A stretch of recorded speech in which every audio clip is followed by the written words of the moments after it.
Hi there, this is Maneesh Vijaya from PM Pulse bringing to you yet another power-packed episode from PM Ninja video series.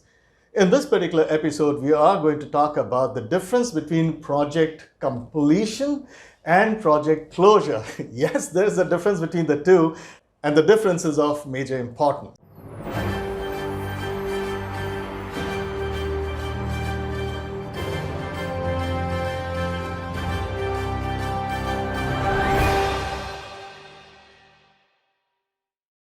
Project completion is attained the moment the customer or the person who actually gave the project to you decides, yes, the project is done, the project is over. And how do they do that?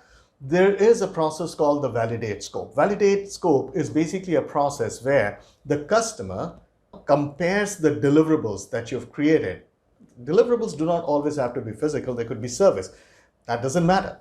But whatever deliverables that you were supposed to create and you've already created it as a service provider, you invite the customer or the customer representative to come over and actually see for themselves, to check for themselves, to inspect it, to ensure that the final deliverables meet the requirements. So what the customer will do, will look at the deliverables, will look at the requirements on the other hand and compare the two. And if they find it satisfactory, they'll accept it. And that's why the output of the process, validate scope, is accepted deliverables. That's when if they actually accept it. And this is the point. The moment the deliverables are accepted, this is the point at which the project is completed. That's it. The project is completed. This is the indicator to the service provider that now you have to go ahead and close the project. So this is the completion, validate scope. If the deliverables are accepted, your project is completed. Customer's happy. You start handing over process. That's done.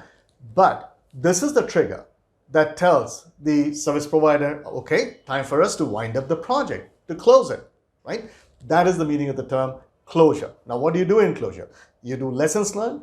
You do a lot of post-facto analysis that some even call it a very creepy term called postmortem. They actually try to recreate, okay, we ended up taking more time, we went behind schedule. What were the reasons for it? So we work with the team and try to figure out, go back in time and figure out, okay, what were the major reasons why this situation happened in the project? And how do we ensure that those things don't happen again? If you did a very successful project and you had, you saved a lot of money, you were ahead of schedule or whatever, a combination of all, the customer was very happy, whatever it was, you would want to do it again. And then again, you'll also do this postmortem analysis. I'm sorry, I should not use the word postmortem. Instead, there is a better term. It's actually a more scientific term, and it's called regression analysis. Regression analysis. So basically, you will do regression analysis to figure out, okay, how do we ensure that we do these kind of things again and again? How do we make it repeatable in other projects so that we get this kind of success? You'll do that. Of course, I've already talked about the lessons learned. You will also probably try to give an appraisal or some kind of a feedback into the way the team members and the team worked in the project, some kind of an appraisal inputs. You'll also like to document all the project documents into corporate library, right? You will also have to ramp off the team members. So all of that is basically what you do in project closure. But you could not have started the closure process till the customer said, yeah, I accept the deliverables and the project is complete.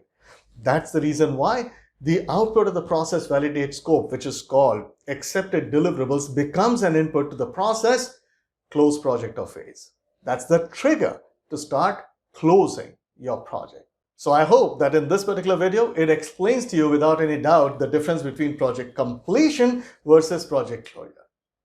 This is Maneesh Vijaya from PM Pulse, the very pulse of project management, and I really thank you for watching this particular episode of PM Ninja video series.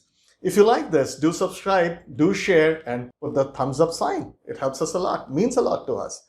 Thank you so much for watching.